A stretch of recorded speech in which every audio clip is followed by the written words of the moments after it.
வணக்கம். நான் மெய் ஜோதிட ஆலோசகர் கே கார்த்திகேயன் கள்ளக்குறிச்சியிலிருந்து பேசுகிறேன். ப்ரொஃபஸர் டாக்டர் விமலன் சாரோட நேரடி ஸ்டூடெண்ட்டு. இன்றைக்கு நாம் பார்க்க போகும் முக்கிய தலைப்பு, பழைய நூல்களில் சொல்லப்பட்ட அஸ்த நட்சத்திரத்தின் அடிப்படை தன்மைகளை பற்றி பார்க்க போகிறோம். அஸ்த நட்சத்திரத்தில் ஜனனமானவன் முரட்டு சுபாவமும் உள்ள சோம்பேறி, கல்வி கேள்விகளில் சிறந்து விளங்கக்கூடியவன், குறைந்த அளவே உணவை உண்ணுபவன், ஜனங்கள் போற்றும் வாழ்க்கையை நடத்துபவன், வாழ்வில் இன்பங்களை அனுபவிக்கும்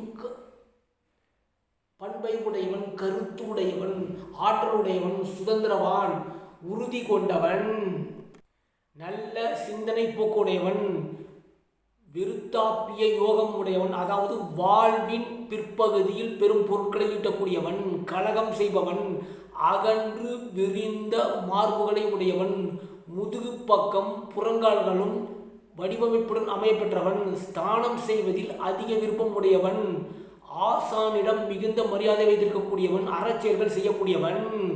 இதுவே பழைய நூல்களில் சொல்லப்பட்ட அஸ்த நட்சத்திரத்தின் அடிப்படை தன்மைகள். சப்ஸ்கிரைப் பண்ணுங்கள், ஷேர் பண்ணுங்கள், பெல் ஐகானை கிளிக் பண்ணுங்கள். நன்றி, வணக்கம்.